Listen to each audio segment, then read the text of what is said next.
আরেকটি ভুল হলো, এই ভুলটা পরিমাণে সবচাইতে বেশি, 100% বলা যেতে পারে। 100 ভাগ লোক কোরবানি করতে গিয়ে ভুলটা করে, সেটা হলো কোরবানি আর কয়েকদিন পরেই ইনশাআল্লাহ বিইذনিল্লাহ। ইতিমধ্যে কোরবানির প্রাক প্রস্তুতি শুরু হয়ে গেছে। আমরা অনেকেই কোরবানি করার জন্য যত প্রস্তুতি আছে সেগুলো ইতিমধ্যেই শুরু করে দিয়েছি।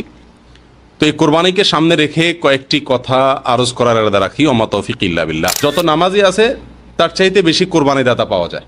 তো কোরবানি বিপুল সংখ্যক মানুষে করলে কি হবে, এই ইবাদতটিতে এত বেশি ত্রুটি, এত বেশি বিচ্যুতি, এত বেশি ভুল ভ্রান্তি হয়, যার কারণে বেশিরভাগ লোকের কোরবানি সঠিক হয় না, বিশুদ্ধ হয় না। ফলে এই কোরবানি ইবাদত হওয়ার পরিবর্তে কোনো কোনো ক্ষেত্রে এটা বরং গুনাহের কারণ হয়। সেজন্য এই ভুলগুলো, বিচ্যুতিগুলো সম্পর্কে আমাদের কিছু ধারণা থাকা দরকার। এজন্য কিছু জ্ঞাতব্য বিষয়, কিছু প্রচলিত ভুল ত্রুটি কোরবানিকে কেন্দ্র করে, সেগুলো আমরা শুধুমাত্র আজকে পেশ করার চেষ্টা করব। কোরবানির যে ভুল ত্রুটিগুলো, বিচ্যুতিগুলো আমাদের সাধারণত অহরহ হয়ে থাকে, সেই ভুল ত্রুটি, সেই বিচ্যুতিগুলোর ভিতরে সর্বপ্রথম এবং সবচেয়ে বড় এবং প্রধান ভুল হলো কোরবানির ক্ষেত্রে নিয়তের অশুদ্ধতা। বহু লোক আমরা কোরবানি করি, অথচ আমাদের কোরবানির আগে আমাদের নিয়তটাকে সাফ এবং পরিষ্কার করে নিতে পারি না। বিশেষ করে আমাদের দেশের কথা যদি আমরা বলি, আমাদের দেশের মানুষ যারা কোরবানি করেন আলহামদুলিল্লাহ, এদের ভেতরে বেশিরভাগ লোকের কোরবানি এর পিছনে সঠিক এবং শুদ্ধ নিয়ত কাজ করে না। সমাজের বিরাট একটা অংশ আছে যারা কোরবানি করে সামাজিক মর্যাদার দিকে লক্ষ্য করে, লক্ষ্য লজ্জা থেকে বাঁচার জন্য। মানুষ কি বলবে, সমাজের মানুষ কোরবানি না দিলে কি বলবে, বহু বছর কোরবানি দিয়ে আসতেছি, এবছর না দিলে কি হবে। অনেকে কোরবানি করেন যে নতুন আত্মীয় হয়েছে, অন্য বছর ভাগে দিলেও এবছর আর ভাগে দেওয়া যাবে না, কারণ নতুন আত্মীয় হয়েছে, তার কাছে একটা মান মর্যাদার ব্যাপার আছে। আর এর বাইরে সবচাইতে বড় অংশ নিয়তের ক্ষেত্রে যে ভুলটা করে, সেটা হলো কোরবানির ক্ষেত্রে এটাকে গোশত খাওয়ার একটা উৎসব, গোশত খাওয়া, গোশত সংগ্রহ করা, অল্প পয়সায় ভালো গোশত সংগ্রহ করা, এই উদ্দেশ্যে, এই ধান্দায় সমাজের বিরাট একটা অংশের মানুষ কোরবানি করে।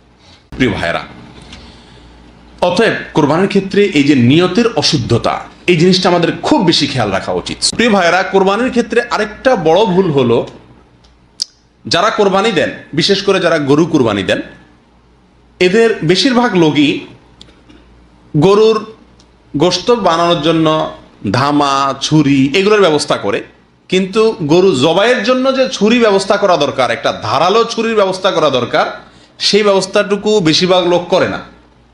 তাকায় থাকে এলাকার ইমাম সাহেব, মুয়াজ্জিন সাহেব বা মৌলভী সাহেব, উনি জবাই করে দিবে, অতএব ছুরি উনি নিয়ে আসবে। তো মৌলভী সাহেব যে জবাই করেন, ওই বেচারার কাছে তো ছুরি 4-5টা থাকে না। ছুরি কয়টা থাকে? একটা থাকে। প্রথম যে গরুগুলো জবাই করে উনি, সেগুলো মাশাআল্লাহ খুব ভালোভাবে জবাই হয়ে যায়, কিন্তু এরপরে 3, 4, 5 নম্বর সিরিয়ালে পরে যে গরুগুলো আসে, সেগুলো কি হয়? সহজে জবাই হয় না, কারণ ছুরির ধার কমে যায়। ঠিক না বেঠিক? অতএব যিনি কোরবানি দিবেন, তার দায়িত্ব হলো কোরবানির পশু জবাইয়ের জন্য ধারালো ছুরির ব্যবস্থা করা। আরেকটা বড় ভুল হয় কোরবানি করতে গিয়ে, সেটা হলো নিজের পশু নিজে জবাই না করা। নিজের কোরবানির পশু নিজের হাতে জবাই না করা, এটা আরেকটা ভুল। আমাদের দেশে কয়জন লোক কোরবানি করতে গিয়ে নিজের পশুটা নিজে জবাই করেন? খুব কম না? সবাই ওই হুজুর বা মৌলভী সাহেবের দিকে তাকায় থাকেন। ঠিক না ঠিক? অথচ বুখারী মুসলিমের হাদিসে আসছে, নবী করিম সাল্লাল্লাহু আলাইহি সাল্লাম তার কোরবানির পশু নিজের হাতে তিনি জবাই করেছেন। যাবাহাহুমা বিয়াদিহি। তিনি 2টি কোরবানি করেছেন, তার 2টাই তিনি নিজের হাতে কি করেছিলেন? জবাই করেছেন।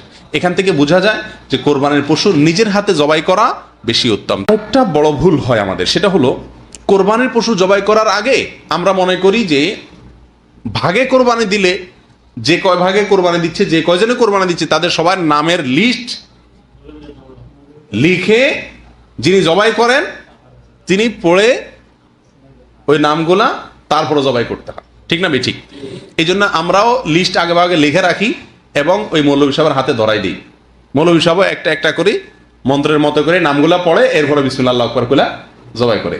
আর যে নাম না পড়ে জবাই করছে মৌলভী সাহেব, তো মৌলভীর টাকা কেউ দিবে না, কারণ ভক্তিই হবে না। ঠিক না ঠিক? অথচ এই কাজটার কোনো ভিত্তি নেই। শরীয়তে জবাইয়ের আগে যে কয়জনে কোরবানি দিচ্ছেন, ভাগে দেন আর একায় দেন, যারা কোরবানি দিচ্ছেন তাদের নাম মুখে নেওয়া, উল্লেখ করার কোনো নির্দেশনা ইসলামী শরীয়তে নাই। এটা কোত্থেকে আসছে আল্লাহ ভালো জানে, এটা একটা ভুল ধারণা। তবে হ্যাঁ, নবী করিম সাল্লাল্লাহু আলাইহি সাল্লাম জবাই করার পরে আল্লাহর কাছে দোয়া করছেন, আল্লাহুম্মা তাকাব্বালহু মিন্নি, আল্লাহ এই পশুটা আমি আমার পক্ষ থেকে কোরবানি করলাম, আমার পক্ষ থেকে তুমি কবুল করো। অতএব যদি কয়েকজন মিলে দেয় তাহলে এবার বলা যেতে পারে, আল্লাহ এটা আমাদের সবার পক্ষ থেকে তুমি কবুল করে নাও, যথেষ্ট। আর এখানে যদি নাম উল্লেখ করতে চান, বলেন আল্লাহ আমি আব্দুর রহিম, আব্দুর রহমান, আব্দুল্লাহ, আব্দুল সবুর, আমরা কয়েকজন মিলে কোরবানি করছি, আল্লাহ আমাদের সবগুলো আপনি কবুল করেন, বাস। এটা জবাই করার শেষে আপনার নিজের ভাষা বলতে পারেন, মুস্তাহাব, বলাও কোনো জরুরি না। আরেকটা ভুল হলো ভাই, কোরবানির পশু জবাই করার পরে রুহ যাওয়ার আগেই ওইটার রগ কাটাকাটি শুরু করা। এটা হয় কি হয় না?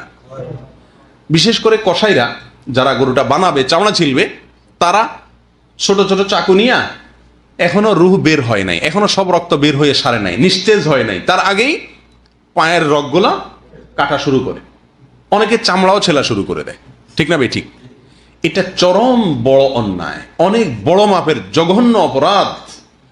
যে ইসলাম আপনাকে জবাই করার আগে ছুরিকে ভালো করে ধার দিয়ে নিতে নির্দেশ করেছে, যে ইসলাম আপনাকে ভোঁতা ছুরি দিয়ে পশুকে জবাই করার অনুমতি দেয় নাই, তাকে অযথা কষ্ট দেওয়ার অনুমতি দেয় নাই, সেই ইসলাম কিভাবে আপনাকে অনুমতি দেয় একটা জীবন্ত পশুকে আপনি রগ কাটা শুরু করলেন আর চামড়া ছিলা শুরু করলেন? এটা কত বড় কষ্টদায়ক বিষয়। 2 মিনিট 3 মিনিট ধৈর্য আমাদের কুলায় না, ঠিক না ভাই? ঠিক। কসাই তার তো একটা শেষ করতে পারলে আরেকটা গিয়ে ধরবে, তার তাড়া আছে। কিন্তু আপনি কোরবানি করছেন ইবাদত, আপনার এই ইবাদত যেন সহি সুন্দরভাবে হয়, কোনো ভুল ত্রুটি না হয়, কোনো ভুলের কারণে এটাতে যেন আরো উল্টা গুনাহ না হয়, সেই জিনিসটা খেয়াল করা তো আপনার আমার দায়িত্ব, ঠিক না ভাই? ঠিক। এই জন্য কসাইদেরকে বলতে হবে আমাদের যে ভাই খবরদার, সম্পূর্ণ নিস্তেজ হওয়ার আগ পর্যন্ত কোনো রক্তক কাটা চলবে না। আরেকটি ভুল হলো, এই ভুলটা পরিমাণে সবচাইতে বেশি, 100% বলা যেতে পারে, 100 লোক কোরবানি করতে গিয়ে ভুলটা করে। সেটা হলো কোরবানির পশু যারা বানায়, কসাই, তাদেরকে পারিশ্রমিক দেওয়া হয়, ঠিক না ভাই? ঠিক।